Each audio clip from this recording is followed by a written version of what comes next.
Welcome everybody to the Windy City Savage live back at you.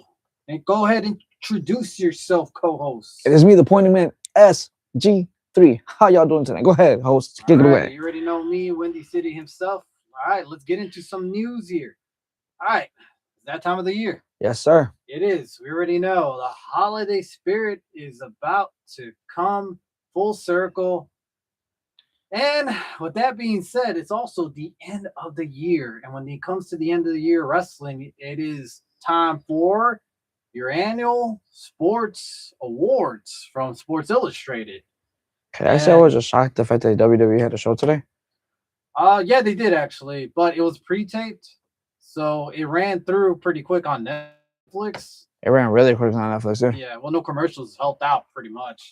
Short and easy. I actually liked it. Mm-hmm. Yeah, I thought it was pretty good, and like for what it was, the show itself was kind of a throwaway show. Really had no storyline, no nothing. But I Like mean, WWE all year? yeah, but I mean that makes sense more because of the holiday type of thing. They don't Mm-hmm. want to build storyline when no one's really putting any effort. So regardless, Sports Illustrated came out with the awards this year and caused quite a controversial. Sorry about that, guys. And we're back. And we're back. So, like I said, guys, storyline of the year. Let's get into it. Hangman Adam Page Redemption's arc. Okay, look, we're gonna read you the runners up for 2025 on top of Hangman's Redemption arc, and your 2025 runner-ups would be John Cena's retirement tour, and The downfall of the Death Riders. yeah, so it will be one or the other. Last year's winner was the Bloodline Saga continues, which there's no way they could have beat that. Nobody. Nobody. No, can make that was probably the best storyline we had in quite a while. So years, probably the best storyline ever. We could even debate about that. But look, look, put it this way. All right, SG3, what do you think? For Hangman himself, he is basically the face of AEW at this point. He's been the face of AEW. Literally. Yeah, he's been one of the pillars, and he went from basically being the baddest heel of last year into turning full face, turning it around and trying to defeat the Death Riders, trying to get back the world title and bring it back home to the AEW. And he had backup. He had basically the whole AEW got sick and tired of the Death Riders trying to control their industry. And we saw Hangman finally recaptured that gold that he hasn't captured in quite a while. And the way it was booked, the ending, I thought it was pretty good. I mean, yes, we had some, plot holes here and there, but to the runners up, John Cena's retirement tour should have been the greatest thing of this year, and it wasn't. No. So much bad booking, so much inconsistent storyline, and when we did get a glimmer of hope, the next feud was just downfall. And the downfall of the Death Riders, to be honest, that's a pretty good storyline. The issue is we haven't seen their downfall yet. It's still going. The Death Riders are still full circle, so we're still waiting to see how that goes. Truly, fully. What do you think? What's your opinion of this one right here? I don't even see John Cena's retirement tour as a runner-up. Only reason why I did because they really did drop the ball so many times on that retirement tour. There was not enough for a storyline or for like anything to really develop.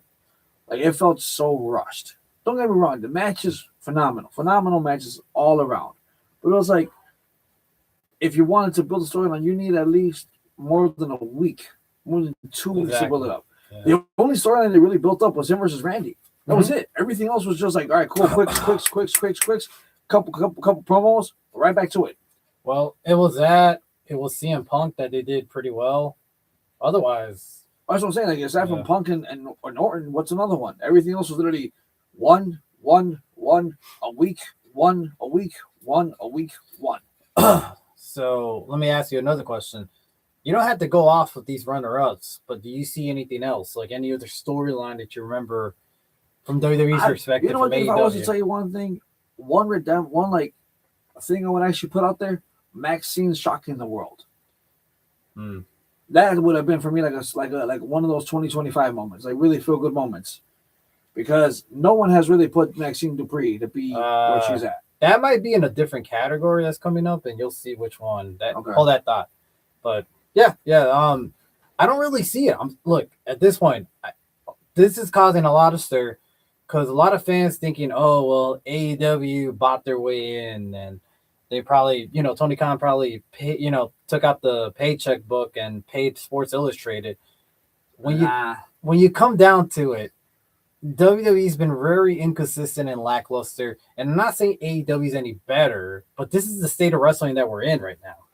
So honestly, going on. All right. Technical difficulties. Sorry about that. We're back at it. Alrighty. So like I said, man, when it comes to this whole, Hangman redemption arc, since the year before 2024 and onwards, it's just been good. So when they say that the AEW doesn't have any good storylines, I call cap, because this has been one of their best storylines. Hangman's one of their pillars. Hangman's always been the face of AEW. Yes. So look, I overall, I agree. And from that, we'll go on to the next one. Rivalry of the year, Hangman Adam Page and Jon Moxley takes the win. All right. And this kind of goes into the whole Hangman redemption arc.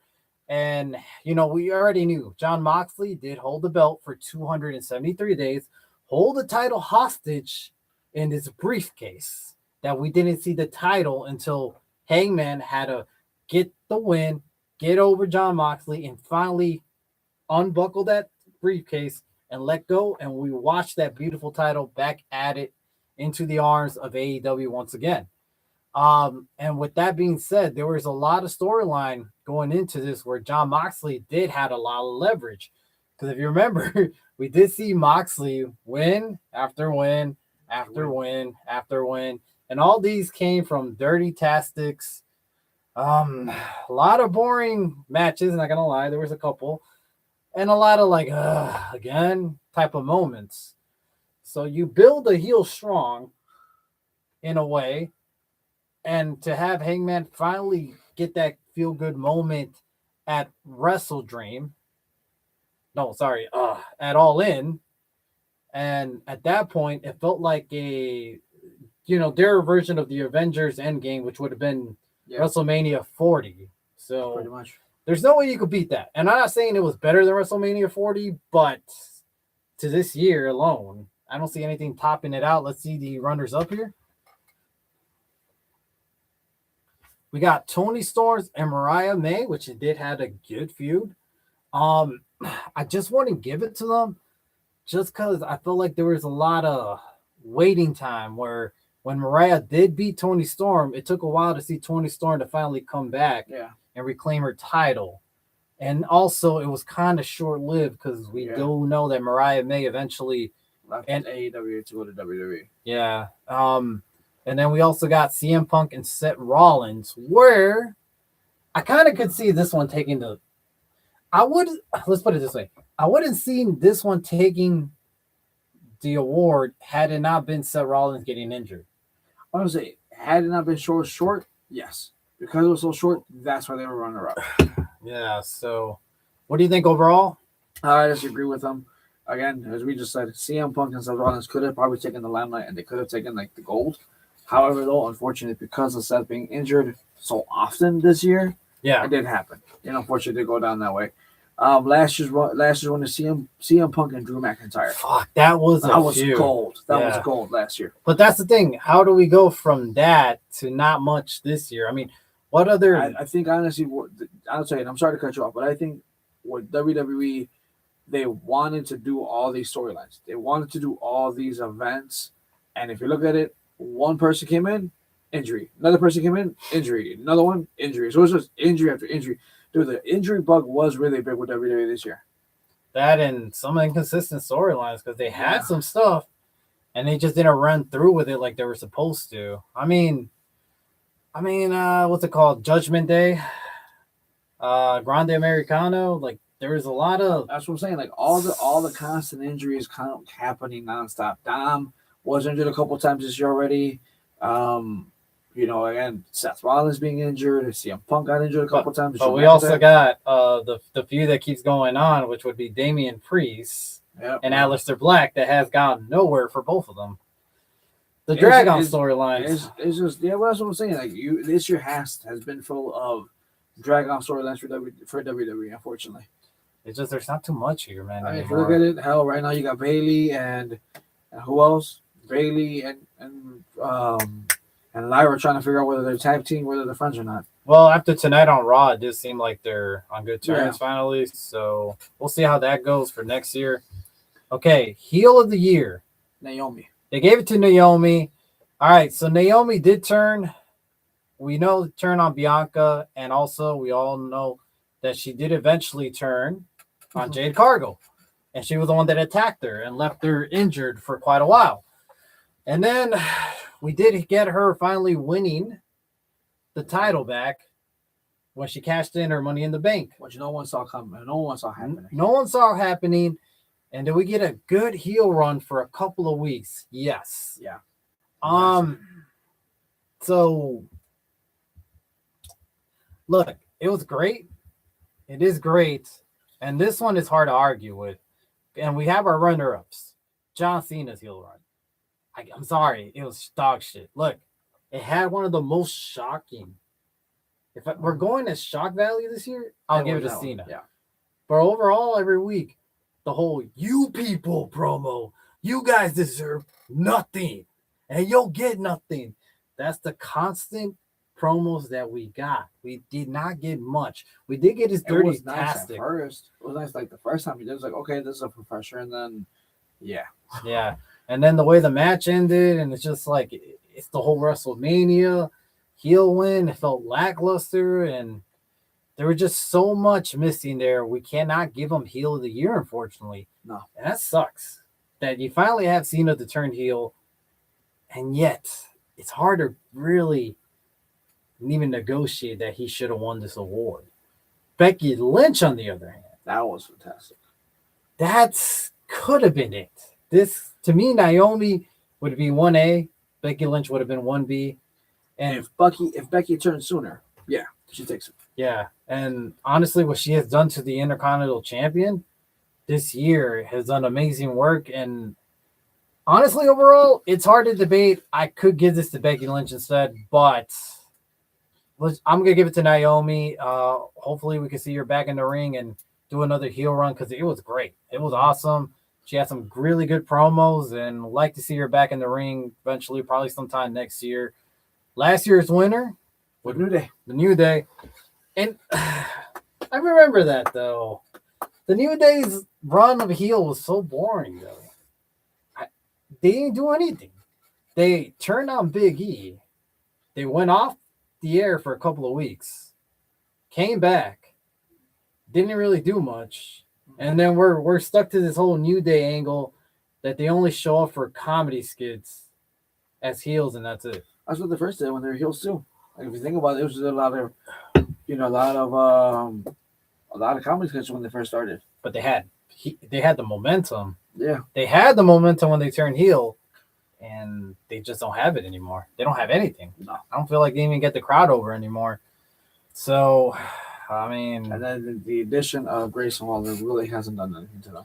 Thank God they moved on from Grayson Waller at this point with So best on the mic, it's Timeless Tony Storm. All right, he's amazing on the mic though, man. So look, I like Tony Storm. I think she is great on the mic. She's quick-witted, and she's smart. I feel like she does a lot of the stuff like quick and about, and you could tell because like when Renee interviews her, she never knows what she's gonna say, so she has that natural reaction of laughing all the time. Look, so runners up, Hangman's Adam Page and Becky Lynch on the mic. Becky has been killing it this year, regardless of what people say. Becky has been killing it this year on the mic. Adam Page, I do give him the mic work. He does great stuff on the mic.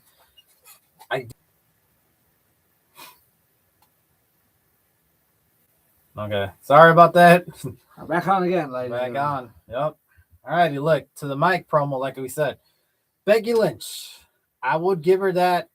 I will give Adam Page the runner-up, but I'll throw you another one. I don't know why, but I think he should have won this one. CM Punk. Mm-hmm. This year, no, at any point of the year, whenever he hold the mic, It was gold. yeah, he's been giving his best work. The whole ball fraud when he called out The Rock and John Cena after Cena turned heel. Dude, him and Cena going back and forth on the mic. I mean, him and Seth, like anybody. Hell, recently with him and Braun Breaker. Yeah. I'm sorry. For Toni Storm, I like Toni Storm. Think she's one of the best women's wrestler, one of the best in the mic. But CM Punk, still gold, still has it. Not losing an edge. I'm going to have to go with Punk on this one. So I feel like Sports Illustrated did get it wrong, even on their runner-up. Last year's winner, Drew McIntyre. And last year on the mic, Drew McIntyre was just banger after banger after banger.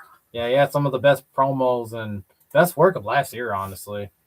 Alrighty, best in the ring. And that will go to Will Ospreay. All right, so this one to me is kind of debatable too. We'll put it this way. Your runners up, Io Sky, Mm-hmm. And Konsuke Takeshita. Konsuke Takeshita. Takeshita, sorry. Yeah. So this one's debatable in my eyes.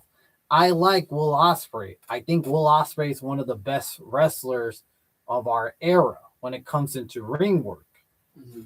The debate that goes in here is that Will Ospreay did get injured A lot. Well, he got injured early on. I think it was July or August. So he's missed some time because of that. So that's debatable at this point in my eyes, where Io Sky has had some bangers after bangers after bangers After banger. matchup, and she is good in the ring. The issue is, though, her first start of the year wasn't that great.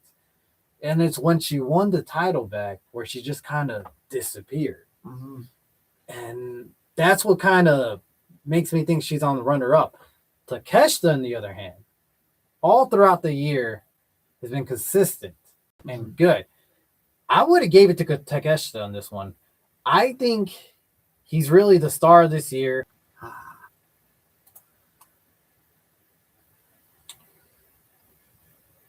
All right, guys, technical difficulties once again. So, like I said, dude, Takeshita, to me, overall, I think has done the best ring work throughout the year. I actually give the award to him, in my eyes.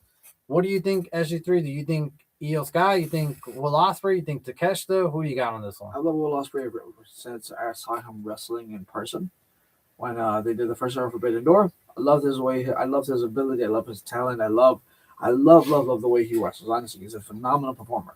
However, though, I feel like for people who are here constantly and who work their heart out and and put their body in the line nonstop. Now, mind you, I'm not sitting here saying the fact that Will Ospreay doesn't, but as we said, he missed a lot of time in the summer because he got injured.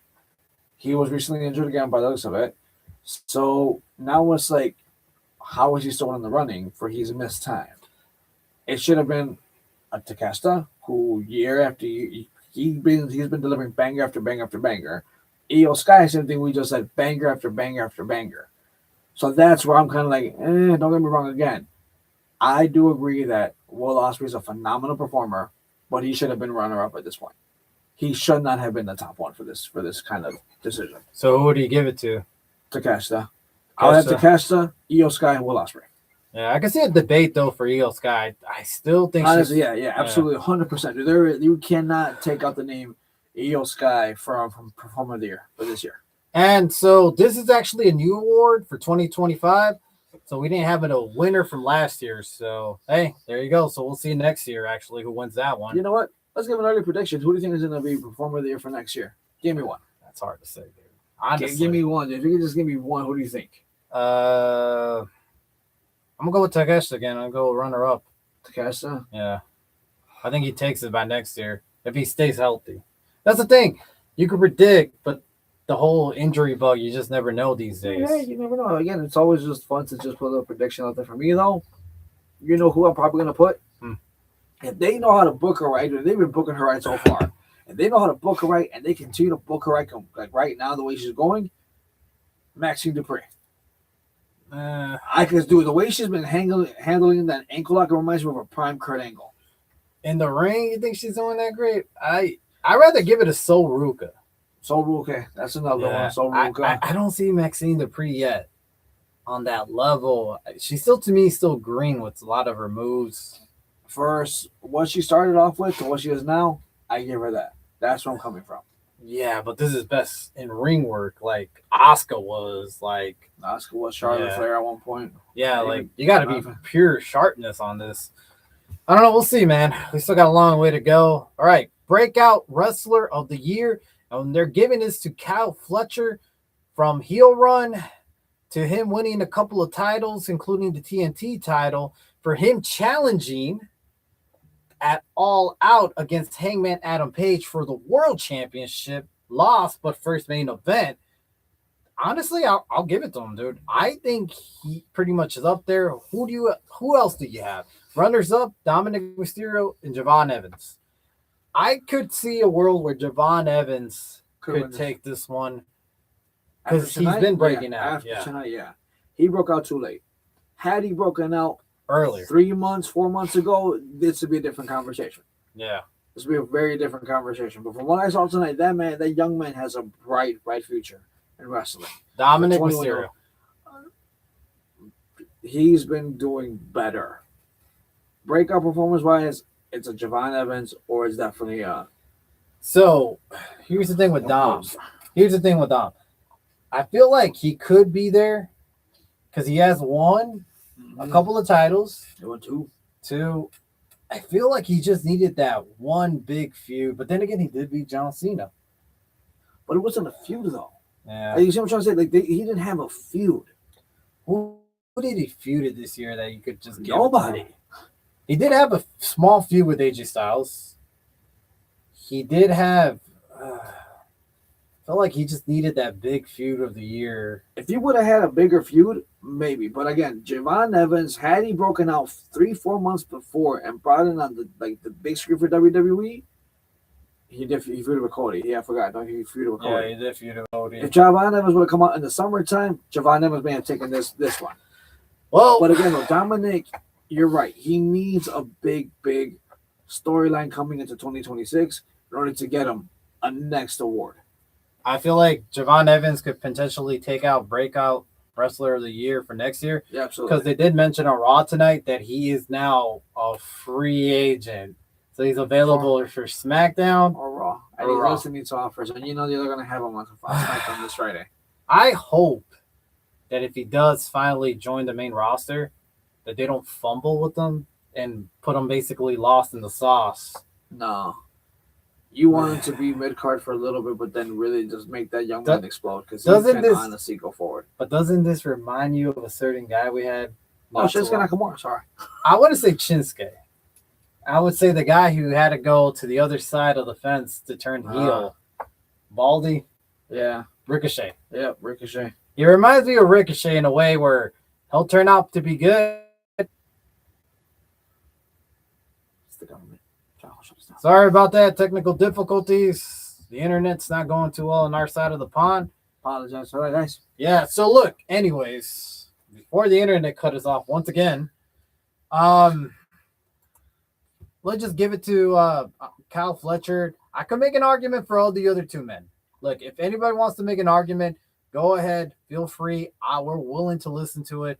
There's no right or wrong. This is your personal thoughts. Look, this is Sports Illustrated. That's their thoughts. They're subjected to their opinions like we're subjected to our opinions.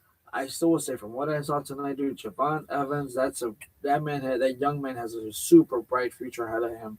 And if they know how to book him correctly, he could actually take this one next year and he would be considered a breakout star for 2026. Alrighty. And last year's winner was Jacob Fatu. Yeah, there was no argument of that. No, last year, that man was amazing. Comeback performance of the year. That's all you, because I don't know how to say Ilja Dragunov. Dragunov. Yeah, there you go. Look, I like Dragunov, but can we really? He came out late of the year. I think it was what, September. He came back from a long injury. I think he was out for 13 months. I'm sorry, I can't really say he's a comeback wrestler because he has had a few matches and there were really good matches as a United States champion until he recently lost to what's his name? Who? Guy on SmackDown. I'll get back to it. But look, what I'm saying is I just don't see Dragunov as, comeback of the year. Let's read the runners up. Becky Lynch or Bandito. John Cena made a comeback from heel to babyface. Hey, if that's your opinion, if you can make it better, a good argument of this. Hey, I mean, why not put it on the list? That's what I'm saying. Technically it is true. Yeah. From heel to babyface. In one promo where he said, "Look, we fucked up. It's The Rock's fault. It wasn't my idea.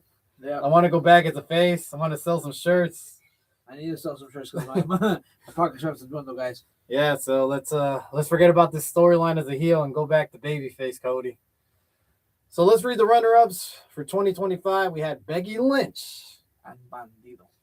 Look, any of these two would have been a better one. Becky Lynch does have to be a comeback of the year. Yeah. What she did with the Intercontinental title honestly gave it some more prestige to it. And so much more prestige. And also elevated Maxine into it. Bandito, to my eyes, had a great year from the start when he feuded with Jericho, all the way now tag teaming with his buddies to form Brodito at this point. Yeah. I think Bandito could take it, in my opinion. I could see a case for Becky Lynch. It's hard to say, but I just don't think Dragunov takes it. But that's just my opinion. We got another comment. I think Melo takes it. Oh, yeah, Melo did win the title off of Dragunov. I forgot to mention that. So, Melo could take it because Melo did have a good year, too. Okay, so it would be Melo, Becky Lynch, or Bandito. Any of those three, which one would you have? But I think if they were saying a comeback, I think it's like from injury. So, this year... But I don't think Becky got injured, did she? That's what I'm saying, dude. I think they just came up with this word and just gave a couple people And if I come back, I would say like that they did. Melo, I can see it. I see 2026 Melo's year. Yeah, his redemption arc. Yeah. That one's even the storyline of the year, or the art of the wrestler of the year. So, do you stick it with Dragunov? You go with Becky? If I was to go based off like comeback, because for me, a comeback feels like either you were really down, like lost in the sauce, and you finally came back. Or you come back from an injury and you really just killed. This guy's been killing it, man. This guy's been putting on a lot of bangers and matches. Came back against Sami Zayn, put on a phenomenal match. And honestly, this year I really can't think of a bad match for Dragunov. Becky again, she was kind of lost in the sauce. Really didn't have a lot of direction for her. So she came back and she did what she did again, turning heel. Kind of making it like when she did her man run, but instead of being the face, she was a heel this run, which really does help her. Lord have mercy. Jey Uso. For what? Comeback of the year? No. I think if anything, it was his downfall at this point. It started at WrestleMania and just went down from there. This is a new award for 2025, so this is their first winner of it. So Dragunov is the first winner. So onwards to 2026 to win that one. This one, Tag Team of the Year, FTR. Look, FTR are the champion right now of AEW. They have done some phenomenal work, but I'm sorry, I don't think, I'm just saying this right away, FTR should not be Tag Team of the Year.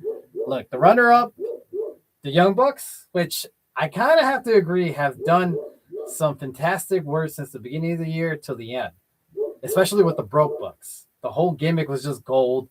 And the redemption arc recently where they're back together with Kenny Omega right now. Mm-hmm. I think it's great. I think the Young Bucks never lost a step.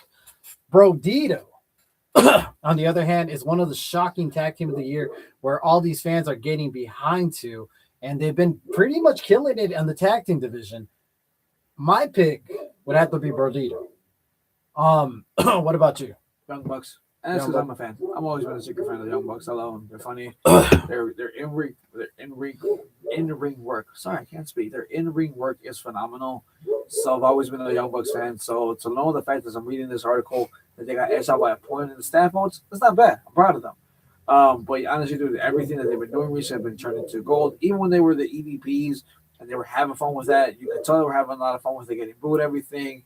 Like you could tell that they pour their heart into their craft, so they have fun with it.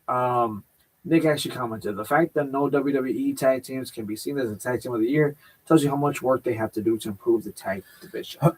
If we had to pick a tag team from the WWE side, who would you have? You first, because I have to think. I can't say Finn and JD because they haven't really been much of a tag team. The WWE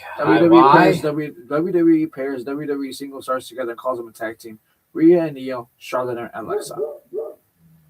I can see Charlotte and Alexa being close. I don't see DIY. I really don't see any of the men's tag team division right now. I would have to just say Charlotte and Alexa because Rhea and Io are still fairly new, but Charlotte and Alexa has been there for quite a while, and they have had some good matches. They had some good promos, some segments, some momentum. So that could have been a runner-up. Guys, that could have been a good runner-up. I just think they didn't have enough time. Yeah, that's the issue. Young Bucks were all year round. Brodito's pretty much been all year round. FTR's been all year round for sure. Yeah, I just don't think FTR should have won it though, but it's kind of hard to say. But I do give Charlie and Melissa honorable mention out here. Last year's winner was Fraxium. I forgot about that. Fraxium did have a decent year in 2024. Interesting. Yeah. But yeah, overall, that's that one. Any other opinions of it? Nah, dude. I mean, the only thing I could just add to this is the fact that I noticed that the fact that they're putting in more work for WWE women to be like, because they have now so many tag teams in the women's division that they did not have before. Which is good. I'm glad. Yeah, I'm glad too. I'm glad they're finally putting some line on those titles for both sides. Like Intercontinental, the women's title. Pretty soon the USF is going to get that recognition again. So the Kabuki Warriors could have been. Yeah, because they've been killing it. Honestly, they've been killing it. Yeah, the Kabuki Warriors, Raquel and Roxanne. Damn, honestly, I feel like they missed the ball with a couple of women on the women's side. I feel like they didn't really look at the men's. I feel like they just looked at the men's and just said, well, WWE really has none. Yeah, and then they kind of missed the whole women's side. Nikki and Brie eventually? Oh, hell no. I think Nikki will win the title eventually. That's fine. Sadly. We're going to leave that as a prediction for next week's show. All right, moving on. Match of the year. Io Sky versus Rhea Ripley versus Bianca Belair, WrestleMania 41. This was a badass match. It's hard to debate that one. It was a really good match. I was there live, and it was phenomenal. I would say it's hard to debate that one. Let's see the runner-ups. Runner-ups are Bryan Danielson. Sorry, that was last year. My bad. Hangman Adam Page versus John Moxley at AEW All In Texas. Hangman Adam Page versus Will Ospreay at AEW Double or Nothing. Okay, so in All In Texas, we did have Page versus Moxley. That was their whole WrestleMania 40 type of match card. Yeah. That could be a debatable. And then Hangman versus Will Ospreay at Double or Nothing was a banger. Those are some tough ones, but you know what? I'm going to give it to, since it's, I don't know. I'm just going to give it to them. I'm going to give it to all three women because that was a good match. And we did see Io recapture the title. And I don't think anyone really had Io winning. I know. I think I had Rhea, you had Bianca. I know we did not have Io winning. I don't think many people saw Io winning that one. It was a good match, and I could see these other two ones being a good match. So Nick says Roman versus Rollins versus Punk. That was a good match, but that was more cinematic because of the ending. It was a shocking ending, though. Quality of that match. If you remember that match, quality, do you compare it to Rhea, Io, and Bianca? I think Io, Rio, and Bianca were on just another level. I think the ending really got to that. What do you say? I like this guy.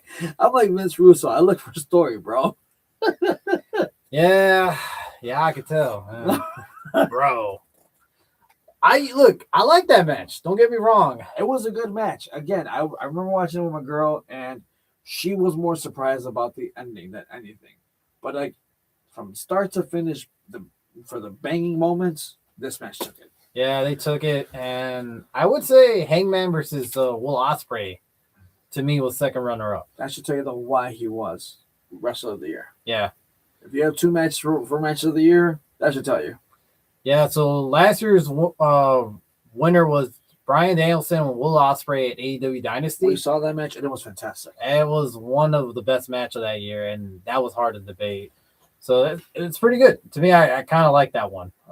Show of the year, AEW Double or Nothing. Okay. So this one. This one was, let's see real quick. Let me get a recap of this one if I want to remember correctly. So this one was the Owen Hart Foundation tournament, which, yes, did kick off with Mercedes and Jamie. Okay. I was trying to remember this PLE. Oh, so this one was the Adam Page versus Will Ospreay. Okay, now I remember. Hold on. Nick has Returns of the Year by unanimous decision, Roman Reigns. Is he really Return of the Year? He's not, dude. That could have been the comeback. Yeah. The comeback of the year, Roman Reigns. That could have made some sense. Tribal Chief. Yeah, Tribal Chief. So this one was a good one because it had it had the anarchy in the arena. Yeah. Yeah, and remember that was the one where they played Let the Bodies Hit the Floor several times. Dude, that match was great. The whole card, I remember now, from start to finish, was awesome. We did have Okada versus Speedball on that one. We did have Ricochet to Mark Briscoe in the stretcher match. Now, if I remember this one, it's hard to debate, but this one was really good. The Anarchy in the Arena and then the Hangman Will Ospreay, it's hard to debate. I really do think this one was PLE of the year. Runners up, WWE Evolution, AEW's All In. I think, to me, I'm going to go with Double or Nothing. I'm hands-on with that. Yeah. The runners up, I could see it. I think Evolution was a good one. I think because Evolution had about, 6-7 matches? 6 matches. Which was really good. I think it was 7, but it was a really good match. Like a whole PLE was really good, spot on. All In was good. I would have gave Elimination Chamber, if it wasn't so short on matches, the pay-per-view of the year as well. Because from start to finish, it was good. And the ending made it terrific. But given to only being 4 matches, it's really hard to debate that, you know? But when it comes to Evolution, I thought it was a great show. All In, good show. Double or Nothing, phenomenal show. It's hard to debate this one. Do you have any other PLEs, pay-per-views, whatever they call them nowadays? I would say, honestly, WWE Evolution was a really good one. Elimination Chamber was also fantastic. I give the edge on more to Evolution because we all saw this as a laughable pay-per-view because we're like, there's no build-up. How many times have we not complained about it? There's no build-up. There's nothing to it. They haven't done anything. There's no spotlight. They're just putting a whole bunch of random matches together. It's just for them to just get their moment. And they tore the roof off that place with that whole card. I would give it to them, but there were just some spots, some matches that were kind of. That's what I'm saying here. But I'm saying though, if you think about it, dude, we on this show talked about that event, and we sat here and said, "What is this? They're just trying to bring it back for what?" We didn't give it. We didn't give it almost an event of the year kind of thing. We did say the matches were going to be good, though. We did say that. But we didn't like the build-up. Yeah, the build-up. We said the build-up, there was no build-up. We said there's not going to be a lot. Matches, they look good on paper, but we honestly do. If we look back, we didn't say the Night of Champions in Saudi. I don't know. Did anyone really like that PLE? Was it even the Night of Champions, How many titles did they have on hand, really? CM Punk versus Cena. That was the only really memorable match. So, it's funny. You mentioned that Cena We'll talk about this later. Actually, I think we'll save this one. What Cena said about what? Fuck it, because I'll probably forget. Cena was on Cody Rhodes' podcast recently after his retirement, and we thought we're finally gonna get some tea being spilled here. Nah. Instead, we have two of the top safe guys talking to each other. It seemed like fucking AI were talking to each other because it just seemed like they didn't want to say anything bad about the company or anything bad about their bookings. So it was so politics, at its finest. So when Cody Rhodes finally said, "What was your favorite match of all time?" Cena's old answer used to be the next one. The issue is he's retired now. Yep. So he caught him saying, "You can't say it's your next one because you're retired." So what is it? Cena said, "I like the one I had in Saudi." And so, Cody was confused, like, Saudi? Yeah, but not my match. The whole Punk interacting with the fan. Remember the one fan that said, why do you, talked all this smack about Saudi? And Punk's like, "I'm so sorry. I was wrong." And and I'm like thinking to Cena, like, either he's trolling us or he's being legit. Because he said, I like the way that everybody had a feel good moment after that. We were all good. And I'm like, how is this your favorite moment out of your whole career? I didn't get it. I still don't get it. I don't know what was that about if he was just trolling Punk for the fuck of it. I think it was trolling Punk. Comment. So this was the card for that one. Night of Champions in Saudi. Cody versus Orton, King of the Ring final. Rhea versus Raquel street fight. Sammy versus Karrion Kross. I actually forgot about that match. Fatu versus Sokoa U.S. title. Jade versus Asuka, Queen of the Ring final. Cena versus Punk. Pretty stack card. Well, here's the thing. Cody versus Orton was pretty good. Finals between Rhea and Raquel street fight was a decent one. Sammy and Karrion Kross, controversial. Super controversial. Because we already knew that Karrion Kross was on his way out. Fatu and Sokoa, lame. I remember that one. That was the reason why I didn't really like it, because it was a fucking horrible spot for them. Because that was the one, wasn't that in the cage match? No, it wasn't in the cage, no. But either way, I thought it was horrible. I didn't really like it. Jade and Asuka was all right. Cena versus Punk was pretty good, though. I'll give him that.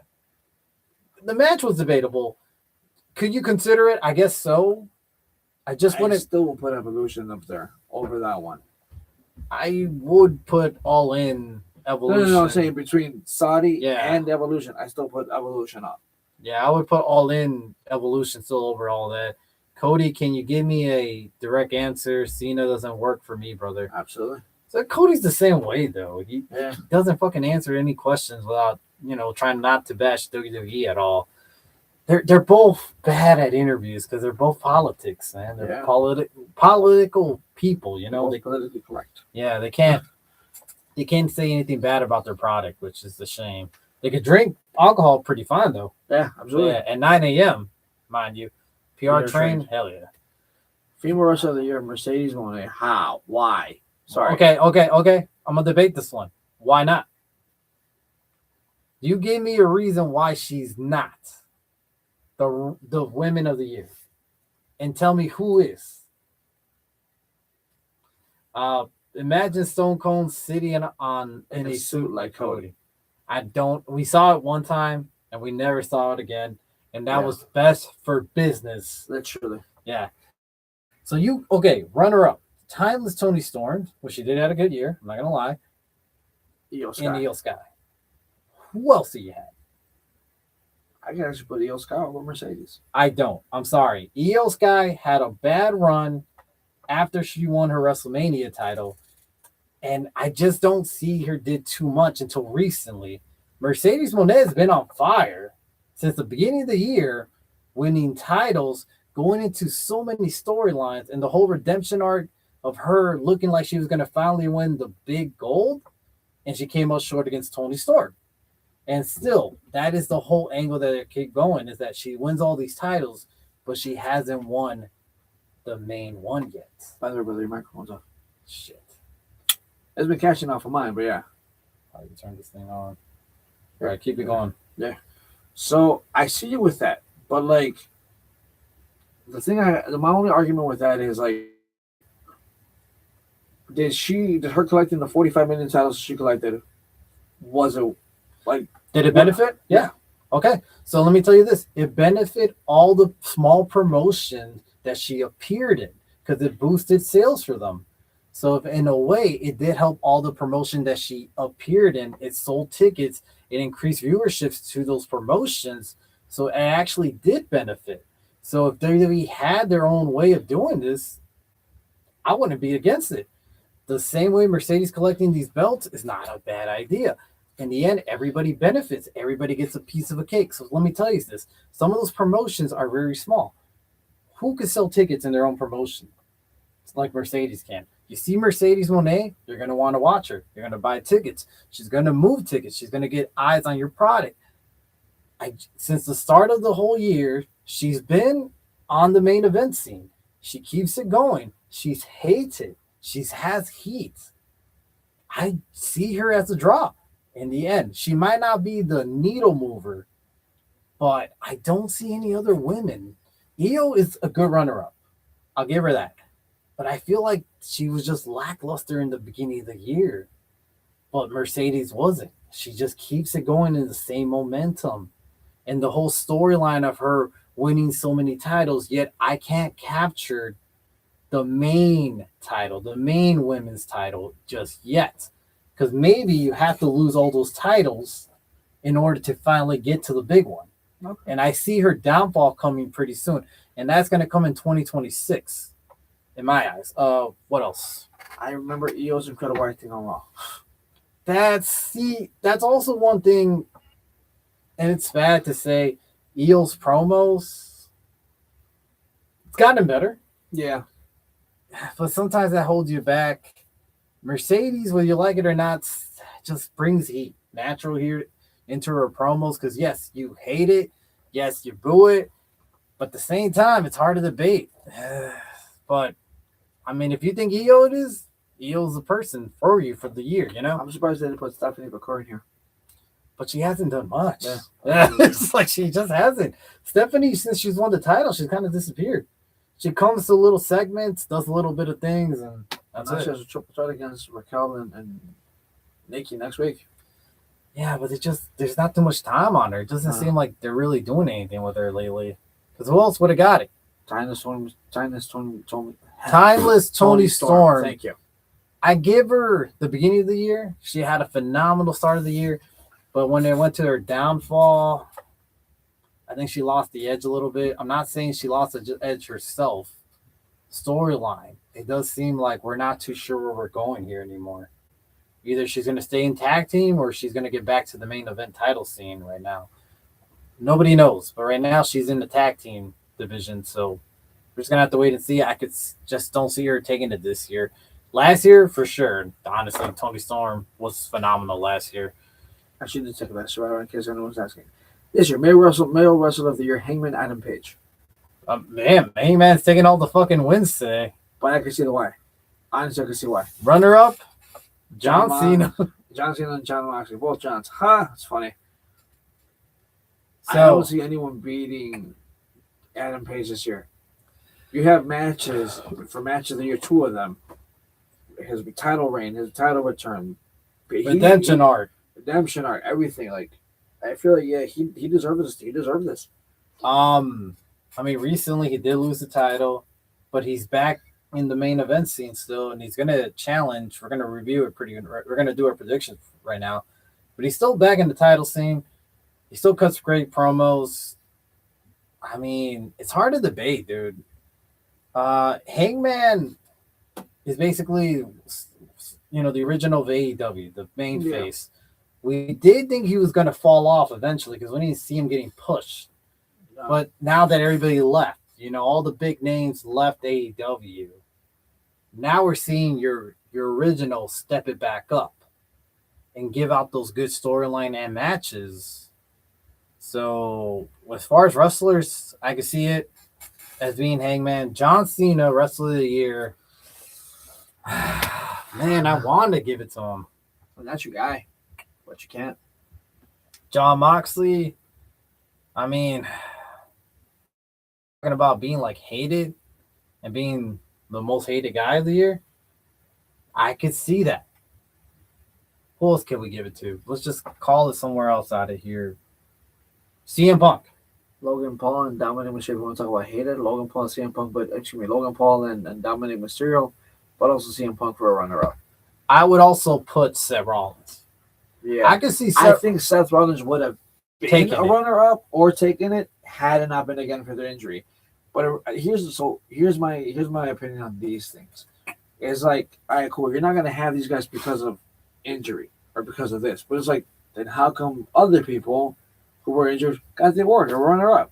They were trying to say that's what I'm like, I can't get behind some of these. But you were saying, So I actually, if anything, if Seth Rollins wouldn't have gotten injured, I could give him this award. I could have. I think he's done great work. He did set up the vision. He set up that whole turning on WrestleMania, and we didn't see it coming. No. So overall, if Seth didn't get injured in October, this would have been his. I think it still could be his. There's still a debate. I do think that it could have been Seth Rollins. Hangman's not a bad choice. Cena, I can't agree. Could see Dominic. Could also see. I could see more Dominic. I don't see Logan Paul because he's not there full time. He's starting to come around full time more. Well, we'll see 2026. Maybe that will be his year. Yeah. But I could see Dominic Mysterio too. Oh yeah, by the way, for tag team, I forgot to mention one honorable mention. Who? That could have been the Hardy Boys. That's true. Because they had some good matches, and they're basically the face of AEW right now. And I think you mean TNA. And not only that, but they're the ones that retired the Dudley Boys. Yeah. See, that's a retirement match we did all get behind. See what I mean? Yeah. There is retired matches that work out here. But regardless, I'm gonna give it to Seth. I think Seth. I feel like we need a WWE guy. And just because I feel bad. I'm gonna give it a Seth here, all right? I see Hangman, but I'm gonna give it a Seth, you know? I'll give it a set too. All right, let's go down. Last year's winner, Cody Rhodes. Last year was Cody, and then last but not least, Promotion of the year. AEW. All right, this one's controversial, and let's explain why. Oh, sorry, we got one more after that, but this one's controversial because, look, in the end of the day, can you really say that okay, how do I go about this? What makes a promotion to you promotion of the year? I guess let me go off here because this was controversial everywhere you go. How? Well, a lot of people say this. Whoever makes the most money is promotion of the year. Do you agree with that? No. My point is whoever gives you the best matches, the best product, the best storyline, overall, despite the money, should really get promotion of the year. Okay, so let's go ahead and call it fair. Right down the middle. If AEW was charging the same price as WWE is for their tickets, would it still be the same? Would there still be controversy? Of course not. That's the thing. Cool. I could go. The AEW could go ahead and make a bunch of money too. Just charge what WWE is charging and go forward from there. There you go. But at the end of the day, no, I agree with you. It's best card, best matches, best performances, Pay-per-views. best pay-per-views, best storylines. You know, it's what is actually doing. What is what are the most memorable moments of the promotion? And don't get me wrong, both companies were not the best of the best this year. However, though, AEW did edge out WWE this year. Because if you notice, all the pay-per-views, we give the slight grading, especially when there was counter programming. We did get slight better grading to AEW, and we didn't say it was way better, but overall, we enjoyed it a bit more. And we do have runners up. CMLL. So here's the thing. If you're talking about money, CMLL made a lot of cash in one fucking venue. I think it was $1 million. They hit 1 million tickets in one fucking venue. That's crazy in a year. So if we're talking about most money, I could give it to CMLL. Yeah, they've been having some good ass matches and products of what I've seen. I caught a couple of matches here and there, and their product's solid. So if we're talking about most money and all that, we can give it to CMLL. I don't debate that. WWE, on the other hand, look, we all know 2024 was the winner. Without WWE. any question. Yeah. Without any question. We don't- 2024. We don't argue with that. It had the best product, hands down. Literally. No argument. No. But this year, they're a shadow of their former self. They're not bad. They're not. We've seen WWE at its worst. Literally. But I'm afraid that they're heading in that direction. if they can't turn it around 2026, this is going to be their downfall once again. 2 years in a row. That's the scary part. I feel like they lost this promotion of the year. Like I said, it's subjected. Hell, you could even throw TNA in there. Yeah. Yeah, because they finally got their TV Triple deal. A even there. Yeah, because they got their TV deal with the AMC. Yeah. So meaning they're doing good numbers. They're doing good products. I think they did hit 10K in their first venue for Slammiversary. That's awesome. Congratulations. Yeah. And like I said, it's getting up there. This is very it's on your own opinion, basically. If you think so-and-so is this, so-and-so is that, that's up to you. You know, in the end of the day. WWE, what's better than AEW, fine. But honestly, man, it's... I mean, if it comes down to the most money, yeah, of course, WWE takes it hands down. But does that mean I enjoy the product, bro? Yeah. Fucking Vince Russo, bro, I'm telling you, WWE needs to have more parking lot brawls, bro. See, you can't even say. Well, we still got a little bit more though. Fucking content. Now we'll get. Let's go. All right, technical difficulties once again. All right, let's just keep going. All right, promotion of the year, AEW. Let's move on. 2025 Legacy Award. They gave it to John Cena. This one's can't debate. I don't think they even have a... I think this was the one that they made up for it. Yeah. Look, in the end of the day, they can't debate this one. John Cena does have the Legacy Award. Dude, his legacy overall in the last 23 years, undebatable. The man's the GOAT, in my opinion. May not be your GOAT, but he is definitely WWE's GOAT. They do say it. He is the GOAT for a reason. Any thoughts on that? I agree 100%. Like I said, I did not grow up a Cena fan, but seeing this last match really did strike me. And I'm not going to deny, dude. I bawled my eyes. I was like, damn. You know, seeing him come out, seeing him give the what's up to Stu, everything, it's like, okay, I could see why you are what you are in this business. You are the GOAT. And honestly, Legacy Award Gunther, and he's going to be the Legacy Ender Award. But it's going to be retirement. Most retirement in the decade. Literally most retirement matches in a decade. But honestly, though, again, Cena did fantastic work with a little bit of time he had. Cena did fantastic work in some quick matches, in some longer matches, but Cena did.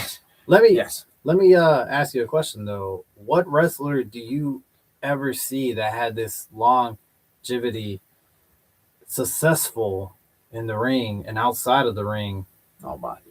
I don't see The Rock had a short time. If The Rock would have stayed and not gone to Hollywood, Rock could have had it. Undertaker. Here's my problem with Undertaker.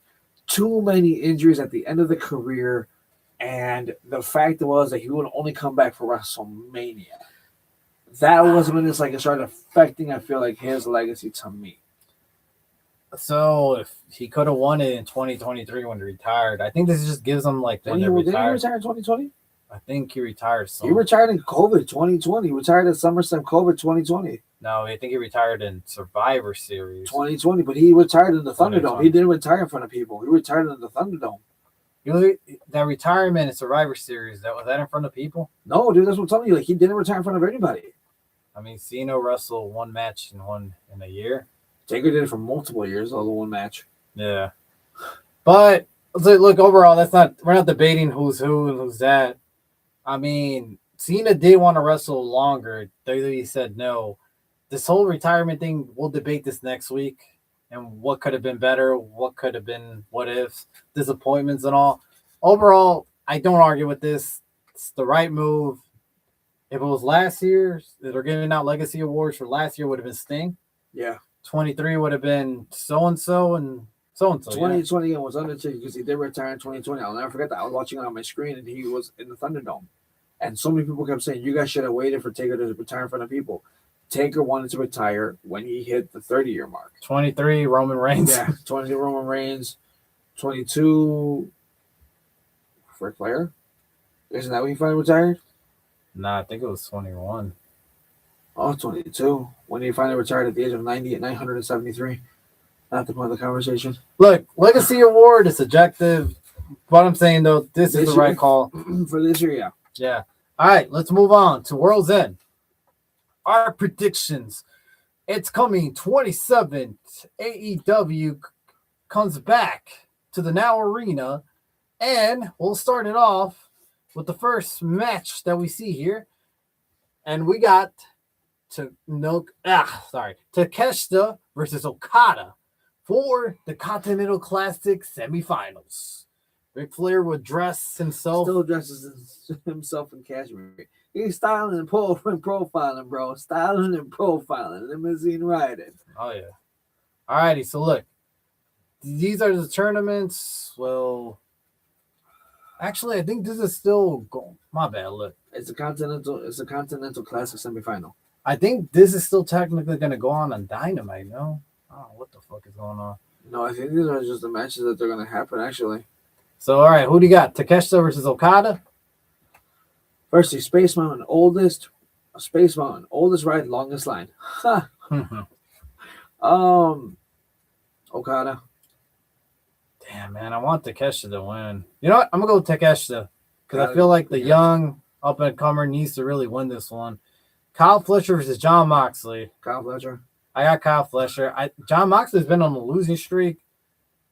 He's been winning couple. He did get this far, but I do see Kyle Fletcher finally going over. So basically, And honestly, I feel like when they talk about the pillars of AEW, you know, they used to talk about Jack Perry, Hangman, MJF, what's his name? Sam Guerrero, which he hasn't been around for lately. You also say Hook too. Darby Allin was another one. Darby, I don't see Hook anymore. I don't think so. But I feel like Kyle Fletcher is the new pillar. Yeah. I think he's going to be the future of AEW in years to come. He's going to do great. So I'm going to put Kyle Fletcher on this. And then we'll have basically the winner face off for the Continental Championship that they came up with. Once again, another title basically for them. And you said Takeshita versus Fletcher. Who do you have in that one? If it had to come down to that, I would put Takeshita. Because Okada already has one title. And if Takeshita had the other one, the Don Callis, then again, Fletcher's on the Don Callis family. Fuck. This doesn't make any sense. This is hard, dude. I'm not going to lie. This is a hard one. Storyline-wise, I don't know. Either way, it's going to be a good match. Mm-hmm. But who the hell am I going to pick on that one? I have the worst. I have Okada versus Fletcher. I'll put Fletcher over. I'll put Fletcher over. Because Okada doesn't really need this win. If anything, Fletcher does at that point. Well, what if Moxley wins? Oh, dear God. Moxley, I could see, because the way the story... I can't see Moxley win too. But the way the storyline's been going, the Moxley cutting these promos, they're kind of intriguing. It seems like he's having a redemption arc of his own. Yeah. So, honestly, this is a coin toss to me, but we'll find out. Darby Allin versus Gabe Kidd. Let's see. I'm going to just go with Darby Allin. I don't see Gabe Kidd winning unless he has some, help from the Death Riders themselves. Who do you got? Darby. I'm going to go with Darby on that. Simple. Do you have any interference? No.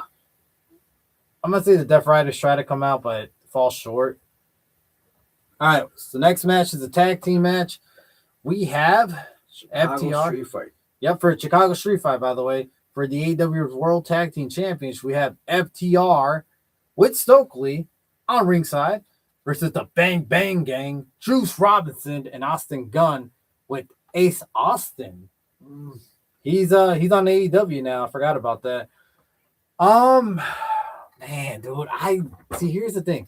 I love the Bang Bang Gang. Dude. I love Juice Robinson and Austin Gunn. Since the injuries came about to the rest of the Bullet Club Gold, these guys have been holding it down. I am a big fan of Juice Robinson, but it's hard, dude. I watched this match last week on the Dynamite Collusion special, and the Bang Bang Gang did have that win, but obviously FTR pulled it off in the end. But they should have won, but it's debatable. But now they're securing this for sure in the street fight. So anything goes. They have Ace Austin in their corner. Damn, Stokely in theirs. Damn, this is hard. What do you got? Only because I want to see FTR lose. Bang Bang Gang. I'm gonna go with the Bang Bang Gang because I'm rocking the Bullet Club gold shirt, and I'm just a big fan of Juice Robinson. And I do want to see some new tag team champions. I feel like we have to have a swerve. No pun intended. Literally. Yeah, so I'm going to go with the Bang Bang thing. All right. Now we got the tag teams for the AEW Worlds Tag Team Women's Champion. The Babes of Rat. Harley Cameron and Willow versus Mercedes Moné and Athena. All righty, buddy. What do you got on this one? Gotta continue making that collection bigger. Mercedes Moné and Athena. You know what? I'm gonna go with the Babes of Rap. They just won the title. I can see your point.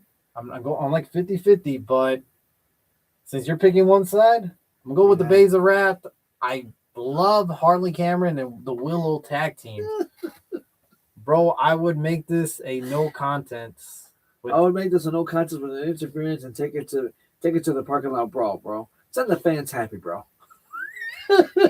Is this still the what's his name? That's Nick. No, the Vince Russo. Yeah, gimmicks. Of course. Yeah. Yes, I love it.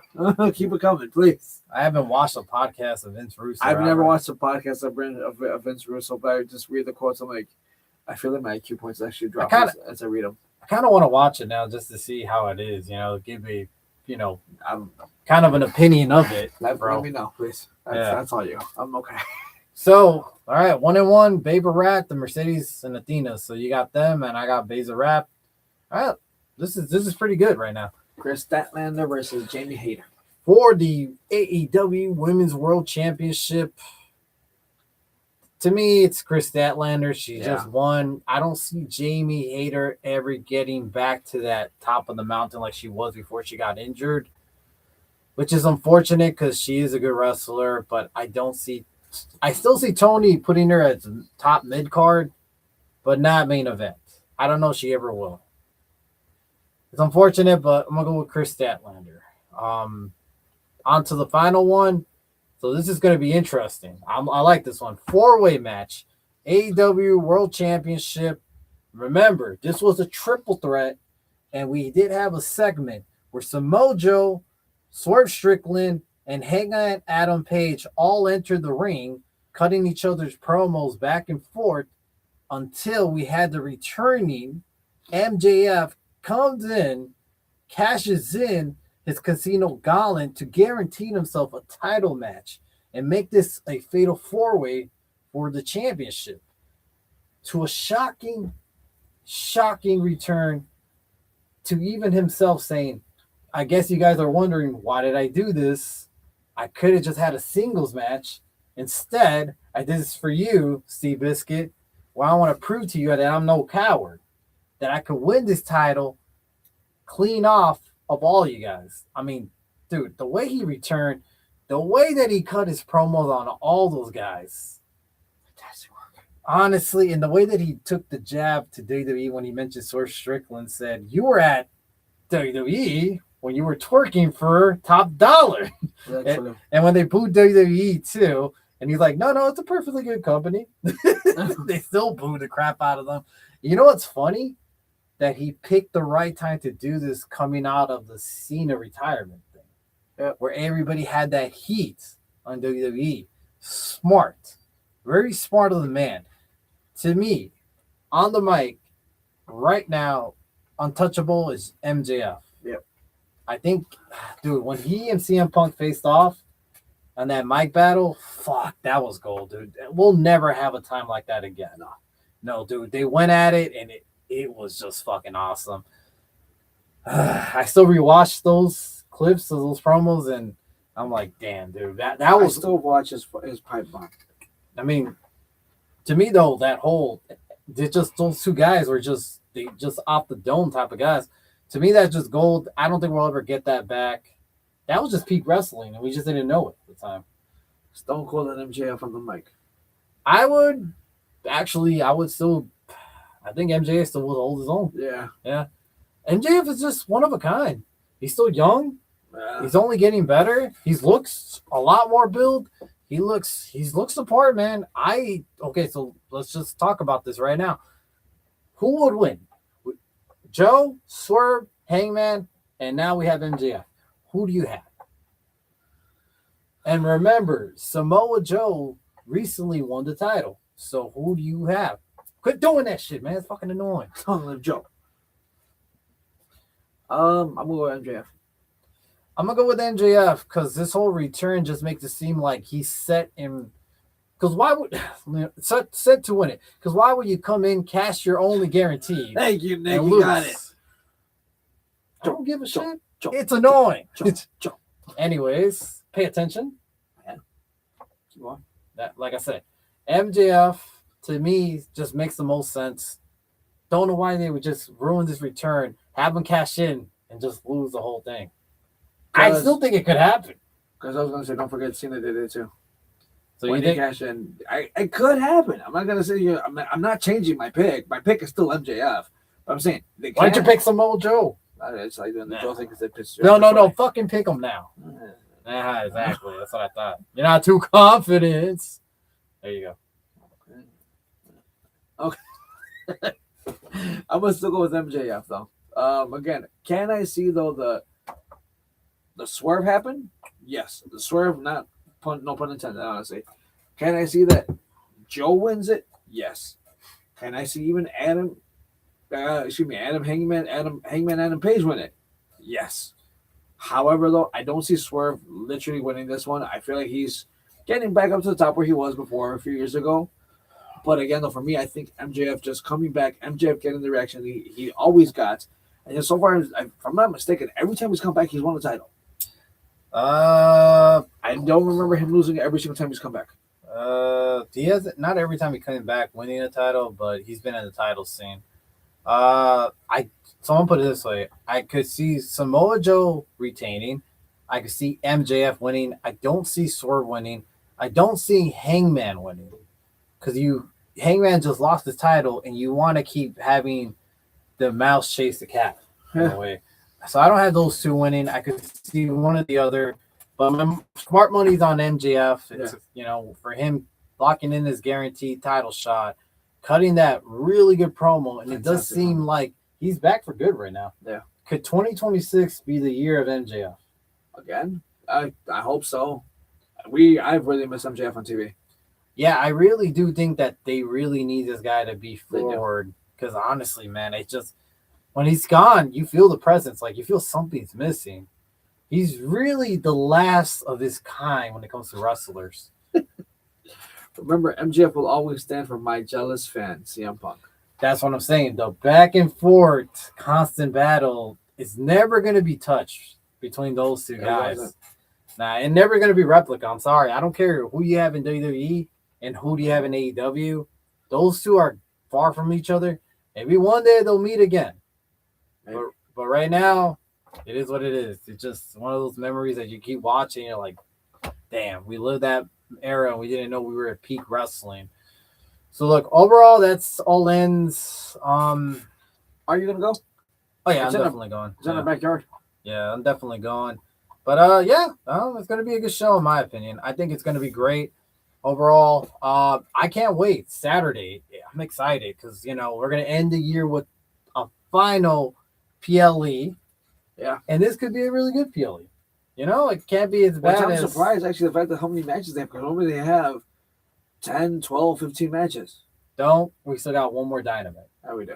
Don't count out Tony Khan. He's going to add a couple more. Trust me. He's going to add like these ones the last day. Oh, get you two more.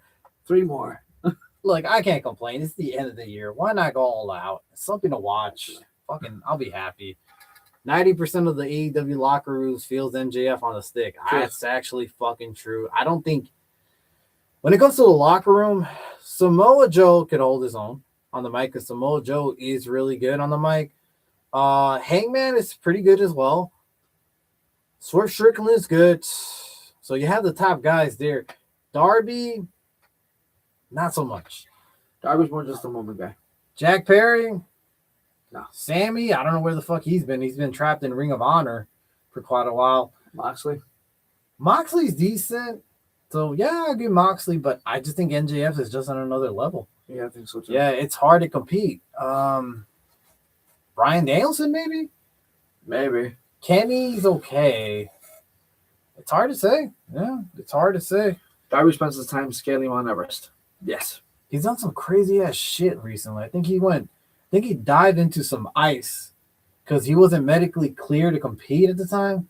So he dived into this hole of ice to get his body back to normal, you know, the whole, which was just kind of weird. I was like, that guy's crazy, man. Guy spends more time trying to do daredevil shit than wrestling sometimes. Whatever. Look, I'm excited for this PLE. I think it's going to be good. Final time to end the year right. Let's get some smiley face back up. Because I think we've been having kind of a down last couple of weeks. Let's get it back up. All right, some other news. Dominic Mysterio might have suffered an injury at I think it was a AAA. Yeah, that's AAA. Last weekend. It looked like he did suffer a shoulder injury. Obviously, tonight Raw was pre-recorded. So it was way before then. But it did look like he did suffer a shoulder injury. So we're going to get more into that soon, hopefully. And let's just hope everything's okay. Because there's a lot of injuries this year. And that's the one person we don't want to lose. 2025 has been the injury bug for WWE. We lost Liv Morgan. I don't think we want to lose Dominic Mysterio next, you know? Piper Niven. Another bad news. Let's just hope best wishes for Piper Niven because she's also may suffer a career-ending injury with her neck. Yeah, and we haven't seen her in TV for quite a while, so things are not looking so good. So let's just hope 2026, healthy return, things get back to normal for her. Another bad news. It seems set that Michelle McCool may have another final run of a retirement tour in WWE. She said it on the podcast recently that she thinks she has it one more in her. Some more bad news.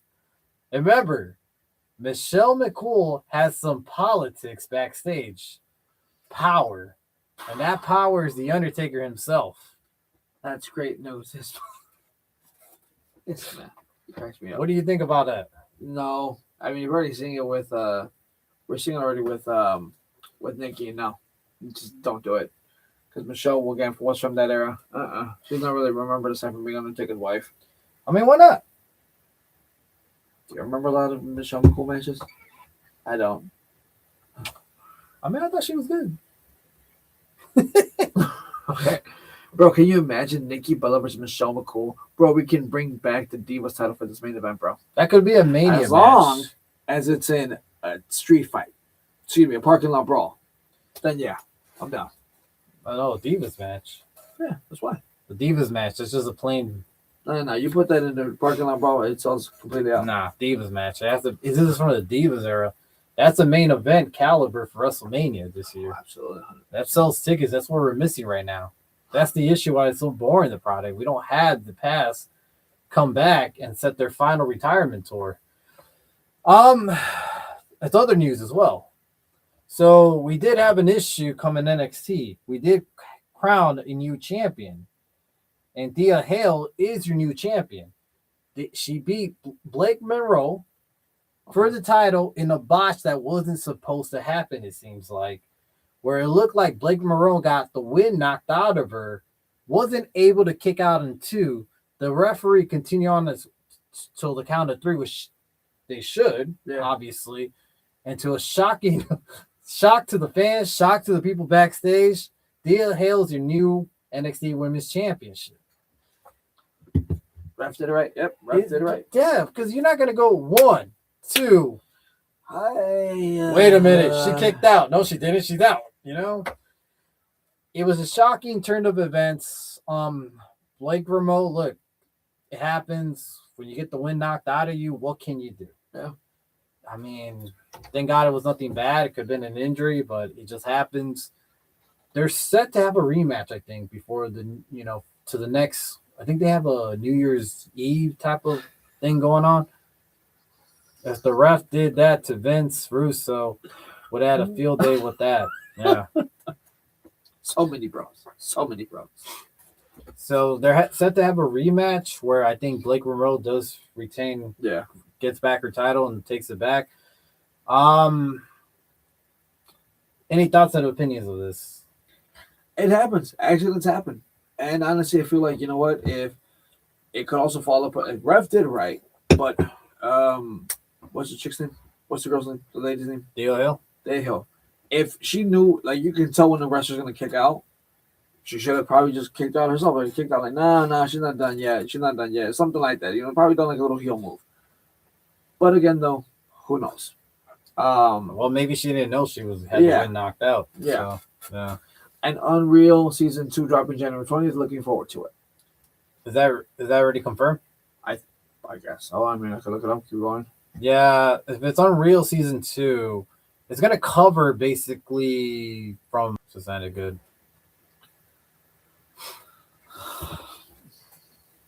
Come on. All right, last technical difficulty of the night, hopefully. So it is confirmed, January 20, Unreal. I think it's going to cover basically after WrestleMania. Yeah. And the events after that. And I know it's going to cover the whole Cena angle from him turning face, him ending his final run, and so on. And also set injuries. And it's going to cover all that stuff. It's going to be interesting to see. I'm not a big fan of breaking kayfabe, but I will watch it just so I could, see the interesting parts, Seeing the part. And also because we all love Paul Levesque and we all love seeing his face everywhere. Absolutely, 100%. Yeah, because he has to definitely be all over the cameras everywhere. Yeah, I control this. Yeah, this is my show. I'm in charge, But they're showing you what you want to see. That's true. They are. Yeah. So, God, I'm gonna watch it. I'm just not a big fan of it, but I will watch it. But they are showing you what they want. Oh, okay, yeah. Hunter Hart Hogan. Hunter Hart Hogan wants the spotlight, brother. Oh yeah, definitely. Yeah, brother. What else? There was one more thing. Hunter Hearst Hogan wants. One more thing, real quick. What was I gonna say?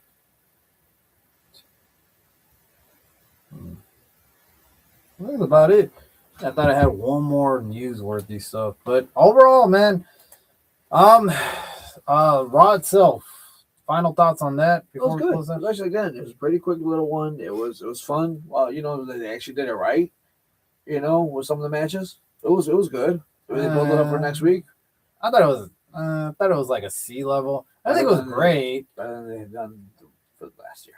I don't think it was great. I think it was only good because the commercials were cut. And so it made it fast paced. But I go no commercials. Yeah. That's the thing. It was quick. It made it seem better. But was it better really? It was still the same product. There were still no storylines because we all know this was a pre-tape and that's what it should have been. It was a C show. Commercials made it seem a little bit better. Like without commercials, I'm saying. So overall, I mean, we still had the same ending. The Vision versus the Face. Yep. We did have Theory go over on Rey Mysterio with the curve stomp. So far, they're in the right direction with Theory. So far. My only concern is they might have just brought Theory in because they needed someone to get a clean pin on so you don't basically hurt the bronze at all. And Theory might be that guy to get clean pins eventually. That's my only thing that I'm scared of. They might not protect this guy. They might just cover his ass constantly. The ending was not as entertaining as that parking lot spot with Bronson Reed squashing LA Knight. That was a good one, actually. Very good one. But you can't have those every week. We did have Braun Breaker spearing the shit out of CM Punk. He really did. Yeah, so look, the ending was one of your predictable Monday Night Raw. Mm-hmm. They're pre-taped. Next week, they're going back live. Do I expect anything big to close out the year? I don't think so, because the reason why you have their big, what's it 1 year. 1 year anniversary where they're going to put all the big stops the next new year. So they're not going to do anything special. At least in Table stayed intact. Table stayed intact. Yeah. At least that happened.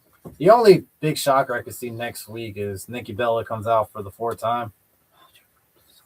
So that's about it. Hey, maybe we'll get a Michelle McCool return too. Yeah. So overall, look, that's been your review. January 5th will be the first Roman Reigns returns of 2026. I agree. I can see it. Believe that. That's for sure. So this has been your show. Thank you very much, guys, for joining us. I want to add one thing, and I know this is not on the script and we didn't talk about this. I just found out about this today. Check on your loved ones during these times. It's really, really difficult. If anyone's ever watched it, Chapter 2, the guy that played Eddie, James Ransom, actually just committed suicide. We're not supposed to say, but he actually did unalive himself this past weekend.